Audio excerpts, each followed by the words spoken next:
আগে তৃণমূল নেতাদের বেফাঁস মন্তব্য আপনারা শুনেছেন। এবার তৃণমূল বিধায়ক নারায়ণ গোস্বামী, তার মন্তব্যে আবারও বিতর্ক তৈরি হয়েছে। কি বলছেন নারায়ণ গোস্বামী? বলছেন তৃণমূল কর্মীরা হলো ফেরিওয়ালা, তৃণমূল করি কিন্তু মানুষের কাছে বলতে লজ্জা পাই, তৃণমূলের হয়ে ভোট চাইতেও লজ্জা পায় কর্মীরা, বাদাম বিক্রির সময় চিৎকার না করলে বাদাম বিক্রি হয় না, তেমনি ভোটারদের কাছে ভোট না চাইলে ভোট পাওয়া যায় না। তৃণমূল কর্মীদের উদ্দেশ্যে এমনটাই বক্তব্য রেখেছেন বিধায়ক নারায়ণ গোস্বামী। কোথাও গিয়ে শাসক দলকেই তো বিপাকে ফেলে দিচ্ছেন তিনি। কি বলছেন আগে শোনাই।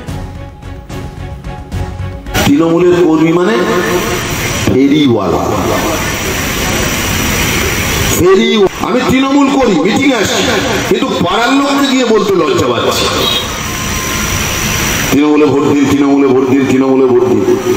ধরুন একটা ট্রেনে বাদাম বিক্রি করে একটা লোক, সে কি করবে? তার বাদাম বিক্রির জন্য ট্রেনের কম্পার্টমেন্টের পর কম্পার্টমেন্টে গিয়ে বলবে বাদাম চাই, বাদাম। আমরা তৃণমূল, কিন্তু মানুষের কাছে গিয়ে তৃণমূলের কথা বলতে গিয়ে লজ্জা হয় নাই। দীপকদা কি বলছে তুমি?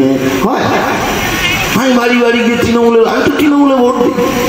তৃণমূলের ভোটার আর তৃণমূলের কর্মী দুটো পার্থক্য।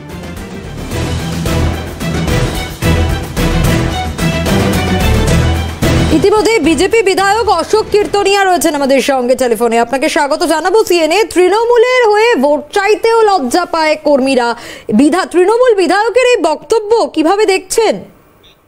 দেখুন, ব্যাপারটা তৃণমূলের এখন অস্তিত্বের সংকট পড়ছে। তৃণমূলের বিধায়ক যে বক্তব্য পেশ করেছেন যে বাদাম বিক্রি করতে গেলে চেল্লানো লাগে, ভোট চাইতে গেলে তৃণমূলের লোক চেল্লানো লাগে। পশ্চিমবঙ্গের জনগণ শিক্ষিত, রুচি সম্পন্ন মানুষ।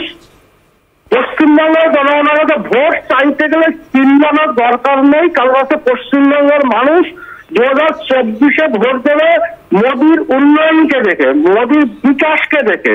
সেই জায়গায় দাঁড়িয়ে নারায়ণ গোস্বামী যেটা বলছে, বা তৃণমূলের নেতা নেত্রী, শুধু নারায়ণ গোস্বামী বলা ভুল হবে, তৃণমূলের যত টিম আছে, স্বয়ং মমতা ব্যানার্জি সমেত প্রত্যেকেরই মাথায় মনে ভয়ে ধরে গিয়েছে, যার দল তারা এইসব উল্টো পাল্টা কথাবার্তা বলছে এবং সেই সাথে পশ্চিমবঙ্গের আন্দোলনটাকে নারায়ণ গোস্বামীর মাধ্যমে তৃণমূল কংগ্রেস অপমান করছে। অনেক ধন্যবাদ জানাবো আপনাকে। কথা বলছিলাম বিজেপি বিধায়ক অশোক কীর্তনিয়া ছিলেন আমাদের সঙ্গে টেলিফোনে। আমরা নজর রেখেছি তৃণমূল করি কিন্তু মানুষের কাছে বলতে লজ্জা পাই, তৃণমূল কর্মীরা হলো ফেরিওয়ালা, তৃণমূলের হয়ে ভোট চাইতেও লজ্জা পায় কর্মীরা, তৃণমূল করি কিন্তু মানুষের কাছে বলতে লজ্জা পাই। তৃণমূল কর্মীদের উদ্দেশ্যে বক্তব্য বিধায়ক নারায়ণ গোস্বামীর, আর তার এই বক্তব্যে ইতিমধ্যেই বিতর্ক তৈরি হয়েছে।